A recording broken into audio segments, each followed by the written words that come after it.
selamat pagi teman-teman. Saat ini saya sedang berada dengan dokter hewan Pamela. Ya, dokter hewan Pamela ini biasanya menangani kucing dan juga mungkin hewan peliharaan yang disukai oleh masyarakat. Dia juga membuka klinik di Kedung Bucang, Bener, Purworejo. Dokter Pamela, selamat pagi. Selamat pagi, Bu. Ya, dokter, ini para masyarakat ya, masyarakat di Purworejo dan juga mungkin umum ya, masyarakat suka dengan binatang peliharaan. Ya, binatang peliharaan yang biasa dipelihara oleh masyarakat, khususnya kucing nih. Kucing kadang-kadang bagi yang senang itu jadi merawatnya pasti luar biasa, dari mulai pemberian pakan sampai kandangnya juga bagus dan kemudian dia dirawat dengan baik. Nah, untuk kucing-kucing yang bukan ras seperti kucing kampung nih, tipsnya apa untuk masyarakat biar satu kalau memang suka ya dirawat dengan benar, terus tidak mengganggu, yang tidak suka nih gimana? Kalau untuk yang kucing domestik ya, kucing kampung, kucing domestik itu perawatan paling basic otomatis diberi pakan, ya kan, diberi pakan. Terus selain diberi pakan juga grooming, memandikan kucing itu salah satu bentuk perawatan kucing. Mau seliar apapun, paling tidak kita mau memandikan kucing itu kan salah satu bentuk kasih sayang selain pakan. Untuk pakan juga kalau bisa jangan selalu nasi ya Ibu, meskipun itu kucing domestik, kucing kampung yang ibaratnya semua orang malah cuman kucing kampung gitu ya. Paling enggak itu dikasihnya pakannya pur aja lah, nggak apa-apa. Kalau misalnya nggak bisa ikan itu pur aja nggak apa-apa, itu sudah cukup.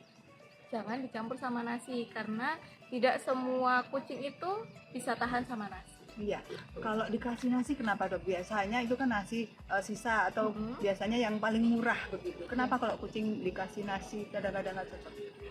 Kucing itu adalah hewan karnivora sejati.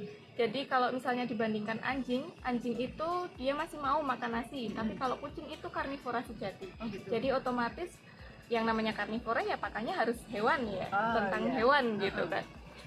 Jadi kalau misalnya dia diberikan nasi yang ibaratnya dia itu dari tumbuhan ya Bu, itu nanti bisa menyebabkan diare atau bahkan sembelit karena tidak bisa dicerna dengan baik.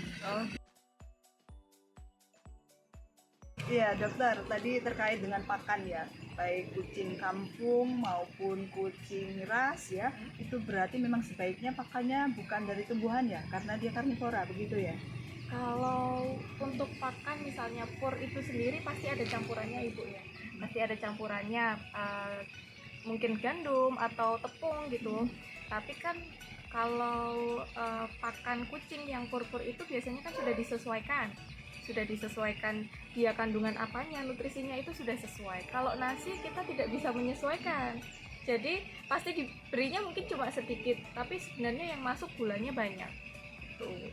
Karbonya terlalu banyak yang nggak bagus untuk kucing. Iya. Ini kaitannya pakan, kaitannya juga dengan biaya nih dokter ya.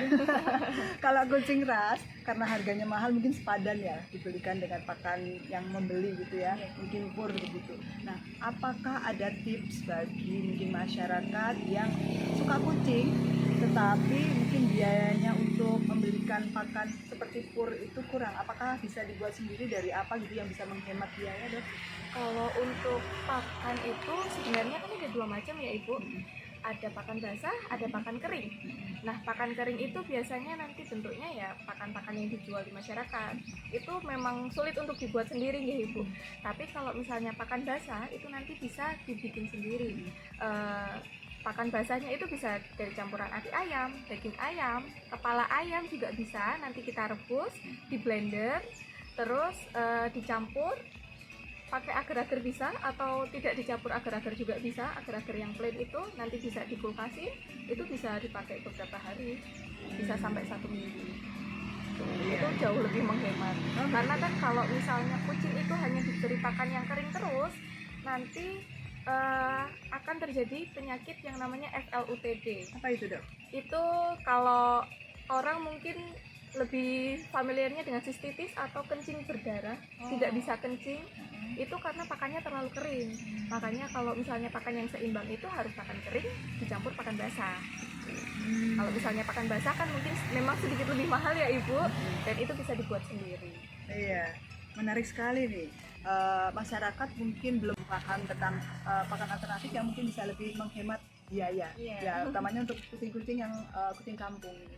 Nah, ini tadi Bu Dokter sudah menyampaikan alternatif cara membuat pakan alternatif untuk mengurangi biaya. Nah sekarang nih terkait dengan reproduksi, kucing itu kan cepet banget dok. Iya, Yeah. ini juga kaitannya juga dengan biaya, terutama mungkin dengan kucing yang kampung juga cepat. Kalau dia kan kadang diliarkan terus pulang-pulang bunting. Apa nih saran dokter nih terkait ini? Kalau untuk reproduksi kucing memang cepat sekali ya, karena kucing itu reproduksinya cuma hamilnya itu cuma 2 sampai 2,5 bulan. Itu cepat sekali. Dan biasanya sapinya juga cuma 2 bulan. Kadang kalau kucing itu udah bisa langsung bunting lagi gitu kan.